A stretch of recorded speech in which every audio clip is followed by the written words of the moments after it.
Subhanahu wa ta'ala, maka ternyata bertauhid, mengingat Allah Subhanahu wa ta'ala yang maha menjaga kita, yang maha memberikan rezeki, yang maha mengasihi, maha menyayangi.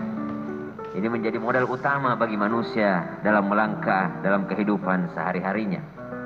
Ada seseorang yang berniat bermaksiat kepada Allah Subhanahu wa ta'ala, namun ia berpikir, saya ingin bermaksiat hanya jikalau Allah tidak melihat saya.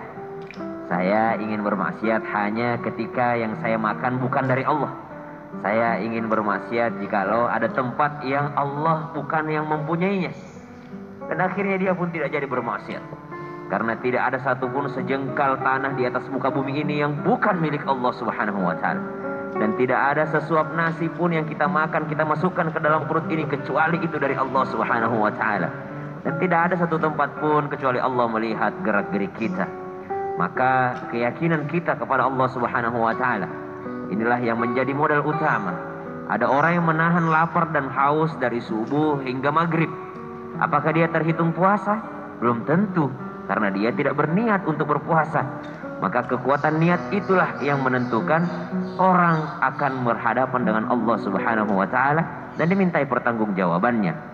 Jadi marilah kita merenung mulai hari ini. Sebentar lagi kita memasuki bulan suci Ramadan. Apakah yang kita lakukan ini benar-benar karena Allah Subhanahu wa ta'ala, atau malah mengarah kepada kesyirikan? Namun yang ini kami pesankan kepada seluruh jamaah, utamanya teman-teman sekalian, ketika orang tua kita melakukan suatu amalan atau ritual, belum tentu itu adalah kesyirikan. Ataupun kalau memang itu adalah kesyirikan, butuh akhlak untuk menegur mereka.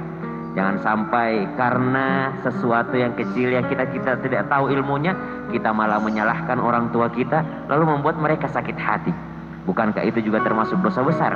Jadi bukan hanya kesyirikan yang dosa besar, namun menyakiti perasaan orang tua ketika mereka melakukan ibadah, maka itu juga termasuk daripada dosa besar. Berhati-hatilah kita dalam berdakwah, berhati-hatilah pula kita dalam beramal soleh. Bismillahirrahmanirrahim. Alhamdulillahirabbil alamin.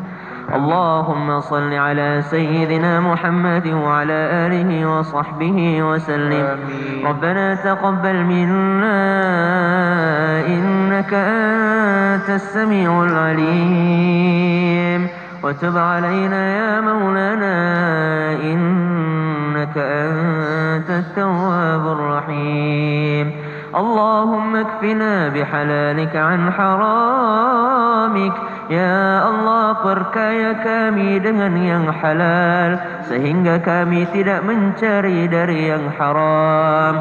Wa aghnina bifadlika amma siwak. Cukupkan kami untuk meminta kepadamu sehingga kami tidak meminta selain darimu ya Allah.